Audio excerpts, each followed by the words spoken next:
Hello, I'm Jonathan from Shooting Stuff. Today I want to share with you a little bit of history about the South African Glock.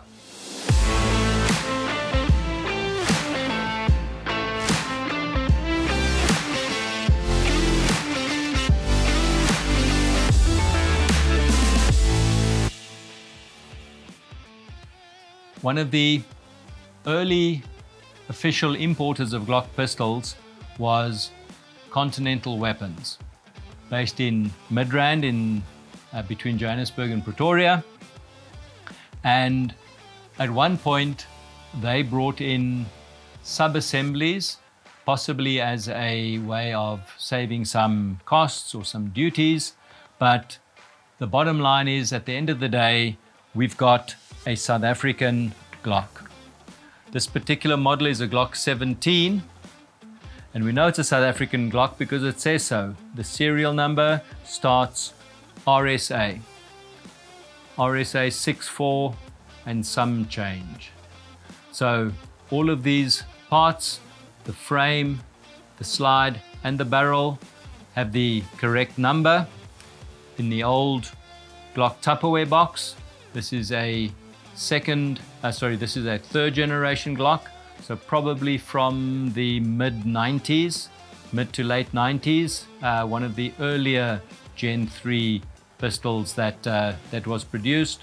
And for sure, there's a lot of people around the world that will not have seen a South African Glock before.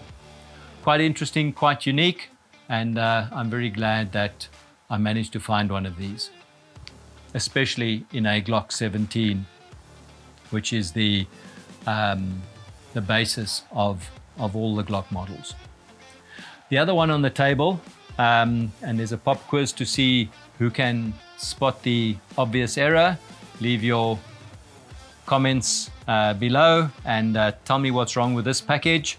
But this is a Glock model 25 in 9mm short. This was the first pistol that Glock brought out in 9mm short or 380 auto. Probably the more famous little brother would be the Glock 42, but this particular one also came to me from Continental Weapons. When they closed down, one of the guns that they'd disassembled or stripped partially for parts, but it was easy enough to replace trigger and sights and that sort of thing to get the thing functional again.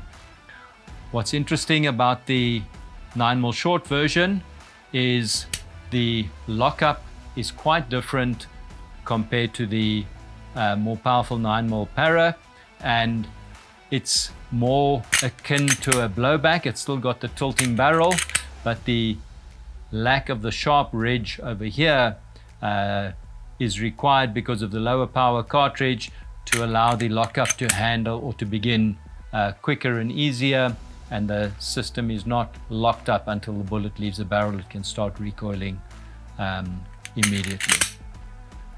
Interesting little bit of history, not something that I've shot much at all. And if you look on the 17, the sharp ridge of the barrel to slide interface keeps everything locked up until the recoil itself starts once the bullet has left the barrel. Just that little bit of movement is all that's required to keep everything locked up in place. Always make sure it's empty and safe first. No ammo on the table. We checked all of these things beforehand. Thanks for joining me for another trip down memory lane and to learn a little bit more about the Glocks in South Africa. Shooting Stuff is here sharing our memories, giving you more time to shoot.